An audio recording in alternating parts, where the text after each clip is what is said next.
t'as craqué. Ça va bien se passer. Oui, peut-être.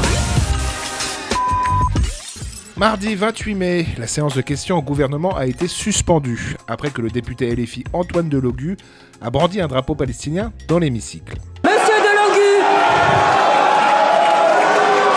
vous avez un rappel à l'ordre avec inscription au procès verbal jusqu'à saisine du bourreau. C'est inadmissible. Pendant la suspension de séance, les députés des divers courants politiques se sont exprimés sur cet incident devant la presse. Et c'est là que s'est déroulée une séquence extrêmement violente entre le député LFI Antoine Guiraud et Meyer Habib, affilié au LR. Vous leur donnez la parole. Par toi ici, toi, va-t'en. À qui tu parles? À toi, je te On n'a parle. pas élevé les cochons ensemble, alors respecte un peu C'est toi le cochon. T'es dans la boue du génocide. Tu sais quoi, la boue du génocide, récupérer les otages, vous n'avez pas honte. Quelle apologie du génocide? Moi, je regrette la mort de tous les enfants.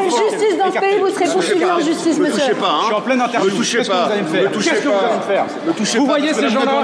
Ces gens n'en ont rien à faire. C'est un scandale. Vous faites honte à l'Assemblée nationale. Ces gens n'en ont rien à faire de la bienséance. Palestiniens dans Ces gens n'en ont l'Assemblée, vous rien à avez faire. plus limite. Ils s'en grattez 1000 voix de moquent. plus. C'est bonnes 2000 règles, voix de regardez-le. voix. Ce monsieur est un porc. Il défend un génocide depuis le début. C'est un porc. Il a dit à l'Assemblée nationale que ça n'allait pas s'arrêter depuis le début.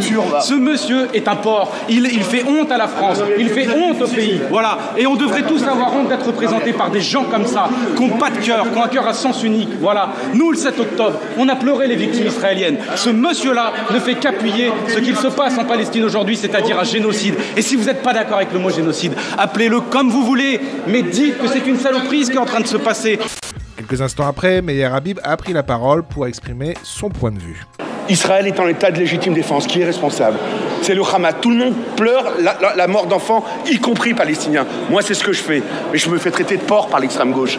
Ces gens-là, dans leur moignel palestinien, ne veulent que la mort d'Israël. Et aujourd'hui, à l'Assemblée nationale, on a des députés de la France insoumise qui surfent de façon électorale pour avoir quelques voix de plus. Imaginez, qu'est-ce que vous auriez dit si j'avais mis un drapeau israélien dans l'hémicycle? Qu'est-ce qu'on aurait raconté?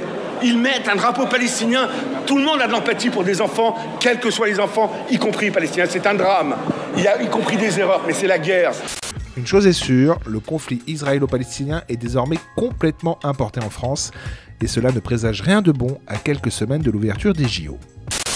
Ça s'était passé aussi à l'Assemblée nationale. Le député RN Jean-Philippe Tanguy a porté des accusations très graves contre Emmanuel Macron, le qualifiant d'agent des États-Unis.